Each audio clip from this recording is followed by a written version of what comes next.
ចំណោទនៃជីវិតខ្ញុំគិតទាំងយប់ទាំងថ្ងៃមានហើយនឹងក្រដូចជាថ្មដែលគ្មានតម្លៃមានគេឈ្មោះទ្របដែលគ្មានសុភមង្គលកើតមកត្រូវតែងាប់តែអ្នកណាមួយថែមិនយល់ប្រឹងគ្មានទំនេរព្រោះចង់ឲ្យគេហៅចៅវាយក្រគ្មានម៉ាស៊ីនគ្មានប្រាថ្នាអ្វីក្រៅពីបាយក្រគ្មានមករៀលតែមានចិត្តណាចង់សប្បាយតែអ្នកមានកប់ពកកាន់តែចង់ឲ្យកប់ដល់ផ្កាយលុយច្រើនបញ្ហាច្រើនមុខមិនដែលរីកទេសល់លុយតិចគិតពីសេដ្ឋកិច្ចកុំទៅផ្លេចតាមគេអត់លុយងាប់ជីវិតអ្នកជាប់ដូចគេចាក់ប្លង់សេ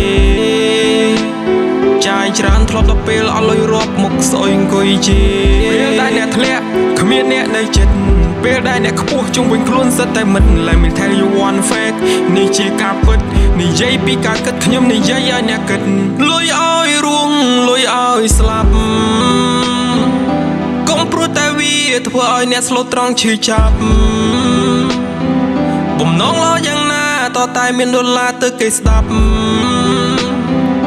មើលយើងមិនឃើញខំបង្ហាញគេមិនខ្ចីយកតម្រាប់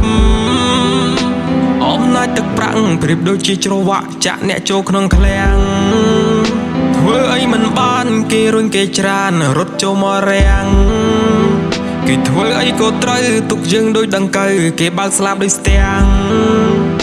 មានតែសម្ពាធគេមិនឲ្យយើងឆ្លៀតបិទភ្នែកបានមកប្រាំងជីវិតពិតមិនមែនជាជីវិតក្នុងភាពយន្តមិនហ៊ានគិតទុកមុនព្រោះនៅស្ទើរមូលធនមួយជាតិនេះជីវិតខ្ញុំពីណាអ្នកនិពន្ធអំរែកនៅលើស្មាខំធ្វើការជាងឡើងទុនងើបខ្លួនពីកន្ទេគ្មានសំបីតែពេលឈឺសុំទោសផងជំងឺខ្ញុំមិនមានពេលសម្រេចនៅក្នុងចិត្តថាជីវិតពិតលំបាកយើងនៅតែបន្តសម្រេចចិត្តធ្វើចំណាមានតែក្តីសង្ឃឹមស្នាមញញឹមមិនមានឡើយមានតែសំណួរប៉ុន្តែគ្មាននរណាឆ្លើយចំណោទនៃជីវិតពេលណាកណនីហើយខ្ញុំត្រូវតែដោះស្រាយខ្លួនឯងគ្មានអ្នកណាមកធ្វើឲ្យ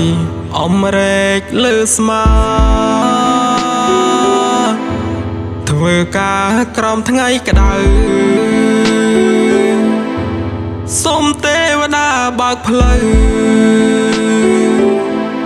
ខ្ញុំលែងចង់នៅបែបនេះ